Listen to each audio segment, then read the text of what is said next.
آيات الله في البحر. وهو الذي سخر البحر لتأكلوا منه لحما طريا وتستخرجوا منه حلية تلبسونها وترى الفلك مواخر فيه ولتبتغوا من فضله ولعلكم تشكرون. تأمل معي البحر بأمواجه وأحيائه تجده آية من آيات الله وعجائب مصنوعاته، وكم لله من آية. ثم أضف إلى علمك أن الماء في الأرض يملأ 3/4 سطح الأرض، فما الأرض بجبالها ومدنها وسهولها وأوديتها بالنسبة إلى الماء إلا كجزيرة صغيرة في بحر عظيم يعلوها الماء من كل جانب وطبعه العلو. ولولا إمساك الرب سبحانه وبحمده له بقدرته ومشيئته لطفح على الأرض فأغرقها ودمرها وجعل عاليها سافلها، فتبارك الله لا إله إلا هو رب العالمين.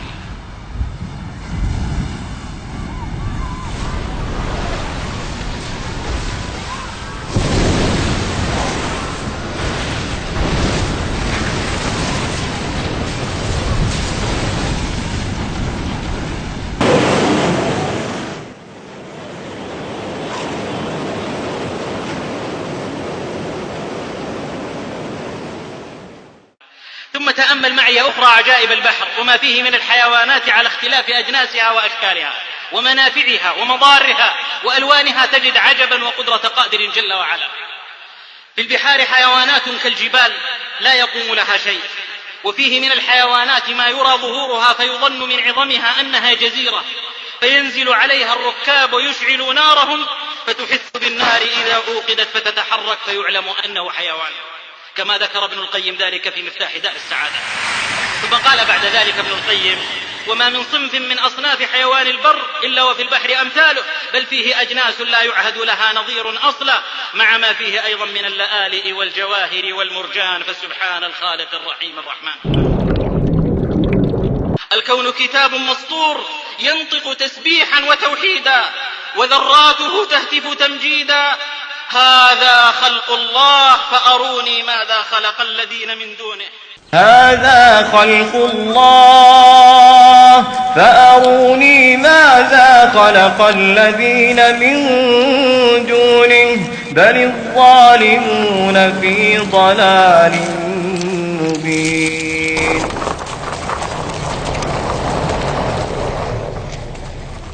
ثم انظر إلى السفن وسيرها في البحر تشقه وتمخر عبابه بلا قائد يقودها ولا سائق يسوقها، وإنما قائدها وسائقها الريح التي سخرها الله لإجرائها، فإذا حبست عنها الريح ظلت راكدة على وجه الماء، فذاك قول الله: ومن آياته الجوار في البحر كالأعلام إن يشأ يسكن الريح فيظللن رواكد على ظهره إن في ذلك لآيات لكل صبار شكور. نعم، سخر لكم الفلك لتجري في البحر بأمره لا بأمر غيره سبحانه وبحمده، سخرها بأمره تجري ليست كرغبات النفوس الأمارة بالسوء ولا رغبات الجشعين من الأفراد والهيئات التي استعملت أساطيلها منذ أقدم العصور إلى يومك هذا لقهر الإنسان ونهب خيراته واحتقار آدميته، فلك الحمد ربنا ولك الأمر من قبل ومن بعد، ولكن أكثر الناس لا يعلمون.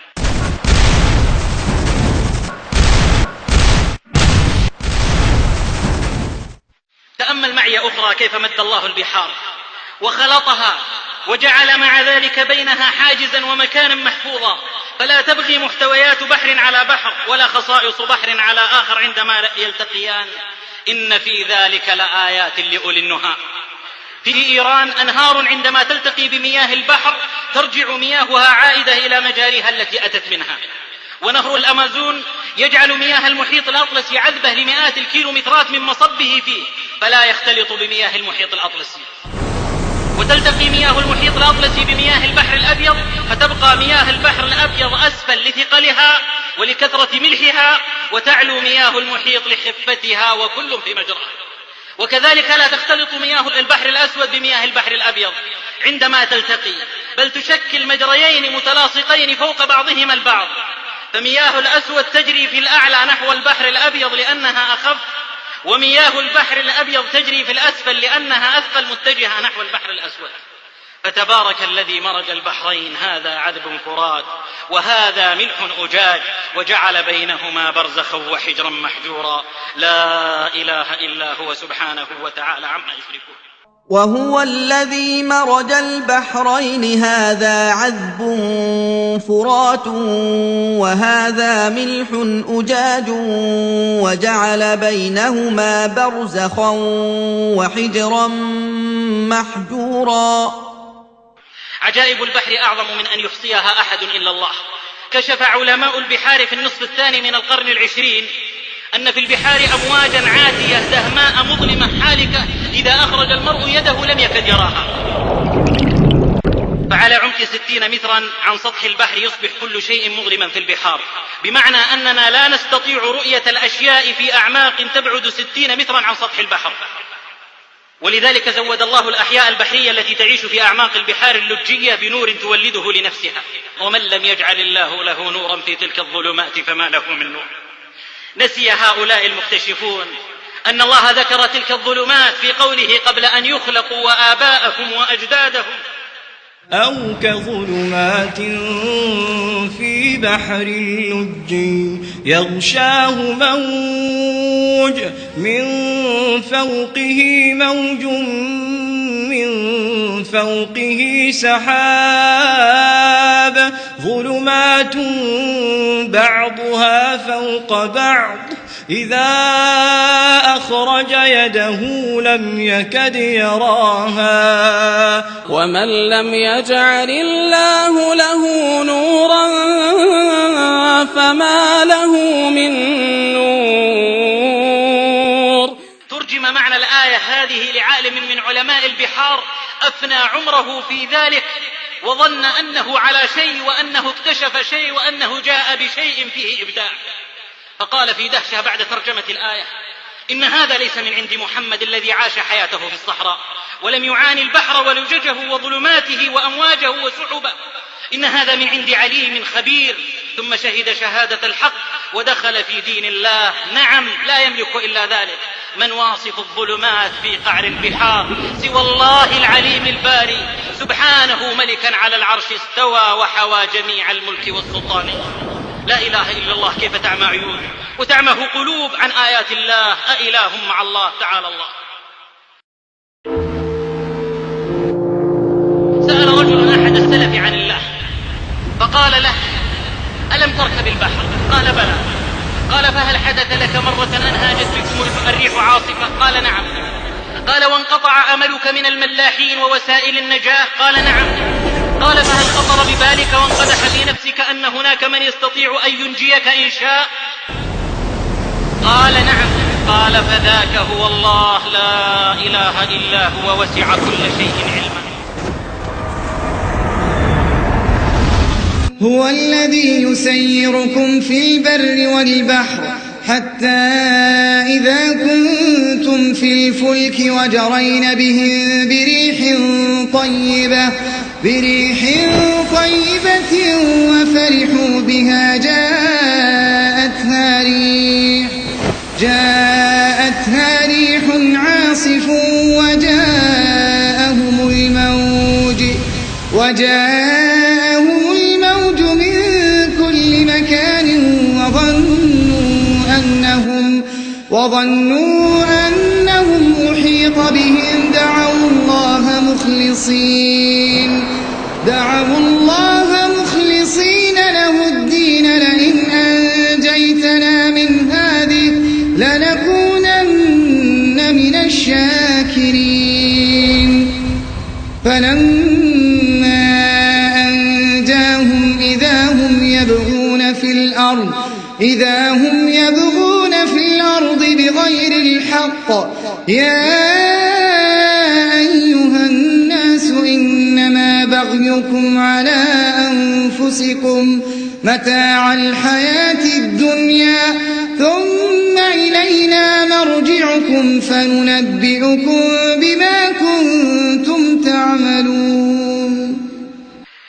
ومن عجائب البحر التي تدل على إدراكه وعبوديته لله جل وعلا أنه يعظم عليه أن يرى ابن آدم يعصي الله عز وجل مع حلم الله عليه، فيتألم البحر لذلك ويتمنى هلاك عصاة بني آدم، بل ويستأذن ربه في ذلك.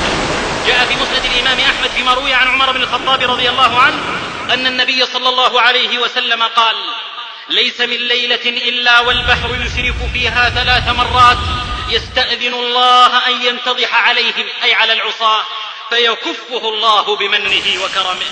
فلا إله إلا الله، البحر يتمعر ويتمنى إغراق العصاة ويستطيع لكنه مأمور.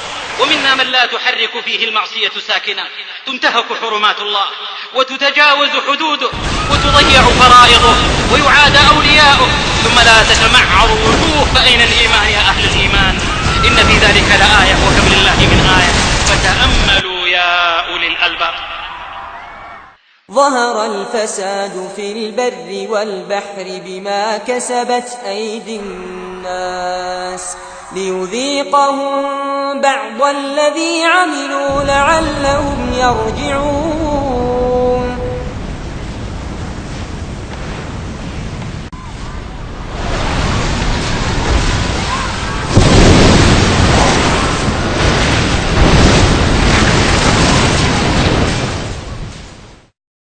لقد تم إتقان هذا الوجود بما دل حتما على المبتدى، وما دل حتما على المنتهى، وما أثبت المتقن المفردا.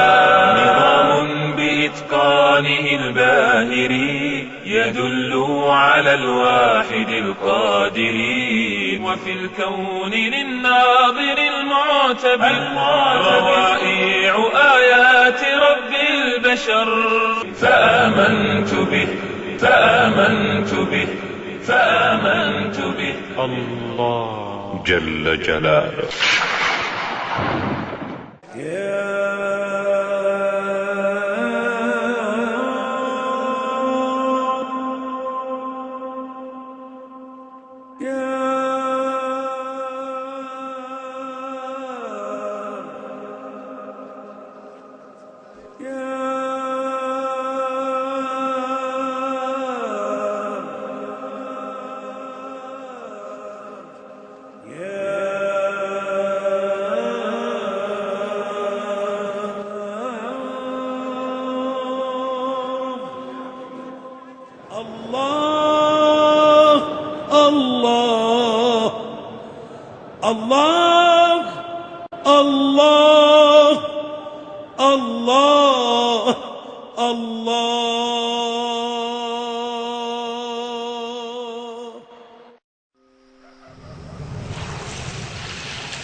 فظن أن لن نقدر عليه فنادى في الظلمات أن لا إله إلا أنت سبحانك إني كنت من الظالمين. قال فاستجبنا له. السبب يقول الله سبحانه وتعالى: لولا أنه كان من المسبحين للبث في بطنه إلى يوم يبعثون. سبب استجابة الدعاء. خلونا نستفيد. شنو رصيد يونس عليه السلام؟ قال لولا أن كان عند الرصيد من المسبحين كثير التسبيح للبث في بطنه إلى يوم يبعثون. يا أيها الذين آمنوا اذكروا الله ذكرا كثيرا وسبحوه بكرة وأصيلا. أذكار الصباح.